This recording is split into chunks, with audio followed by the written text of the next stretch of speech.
परीक्षा की वजह से जो प्रोजेक्ट शयान साहब की कंपनी को मिलना था वो अयान की कंपनी को मिल चुका है और ये बात शयान साहब बिल्कुल भी बर्दाश्त नहीं कर पा रहे। इसीलिए वो परीक्षा को अपने पास बुलाते हैं और कहते हैं, परीक्षा बेटा, तुम्हारी वजह से जो प्रोजेक्ट हमेशा हमारी कंपनी को मिला करता था वो अब अयान की कंपनी को मिल रहा है। जिस पर परीक्षा फौरन शयान साहब से माफी मांगती है, लेकिन शयान साहब कहते हैं कि नहीं परीक्षा, जो होना था वो हो गया, लेकिन अब मैं चाहता हूँ कि तुम अयान की कंपनी छोड़ दो, हमारी कंपनी ज्वाइन करो। परीक्षा अब काफी ज्यादा परेशान हो चुकी है क्योंकि पहले तो सिर्फ बारी उसे नौकरी छोड़ने पर कहा करता था, लेकिन अब तो बारी के साथ साथ शयान अंकल भी नहीं चाहते कि वो अयान के ऑफिस में काम करे। इसीलिए वो फैसला कर लेती है कि वो अयान के पास जाएगी और जाकर रेजिग्नेशन की बात करेगी। परीक्षा जैसे ही ऑफिस में आती है तो अयान परीक्षा को वेलकम करता है और कहता है कि जी परीक्षा, आपने क्या बात करनी है।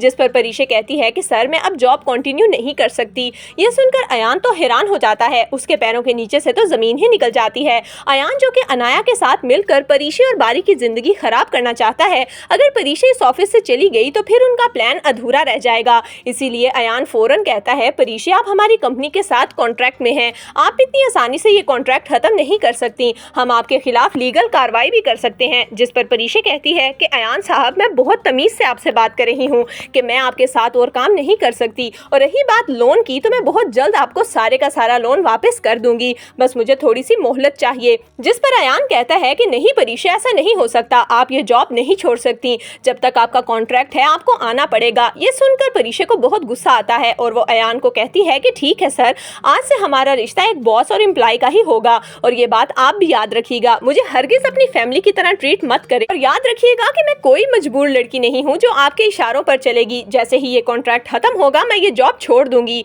ये कहकर परीक्षा वहां से चली जाती है। अयान को तो बहुत गुस्सा आता है और वो गुस्से से अपनी मुट्ठी मोड़ते हुए कहता है कि परीक्षा, तुम्हारी अकड़ तो मैं ऐसी मिट्टी में मिलाऊंगा कि तुम हमेशा याद रखोगी।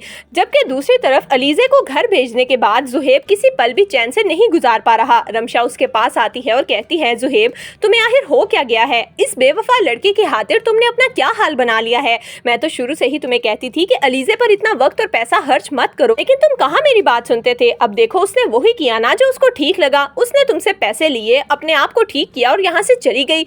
यह सुनकर जुहेब कहता है, आप ही प्लीज बस कर दें। ये कहकर वो वहां से उठकर चला जाता है। जबकि दूसरी तरफ अनाया को जब ये पता चलता है कि राहील उसके बाप से रिश्ते की बात कर रहा है, मेरा और मिनाल का यही ख्याल है कि अनाया की जल्द अज जल्द शादी अयान से करवा देनी चाहिए, ताकि पहले की तरह कोई दोबारा मसला ना क्रिएट हो। जिस पर राहील का बाप मान जाता है और कहता है कि तुम लोग ठीक कह रहे हो, मैं कुछ सोचता हूँ और जल्दी अनाया की शादी करवा देते हैं। अनाया ये बात सुन लेती है और वो गुस्से से मिनाल के पास आकर लड़ने लगती है और कहती है कि तुम्हारी हिम्मत कैसे हुई, तुम हो कौन जो मेरे रिश्ते को डिसाइड करोगी कि कब मेरी शादी होगी और कब नहीं। जिस पर मिनाल कहती है, अनाया, तुम इतना गुस्सा क्यों हो रही हो? आखिर फैसला तो ताया जान का ही होगा ना। लेकिन अनाया को तो अपना प्लान मिट्टी में मिलता हुआ नजर आ रहा है और वो तो अयान से कभी भी शादी नहीं करना चाहती, और अगर यूं ही चलता रहा तो उनका प्लान नाकारा हो जाएगा। तो दोस्तों, आपके ख्याल में क्या अनाया खुद सबके सामने अयान से शादी करने से इनकार कर देगी? आपकी इस बारे में क्या राय है, हमें कमेंट्स में जरूर दीजिएगा।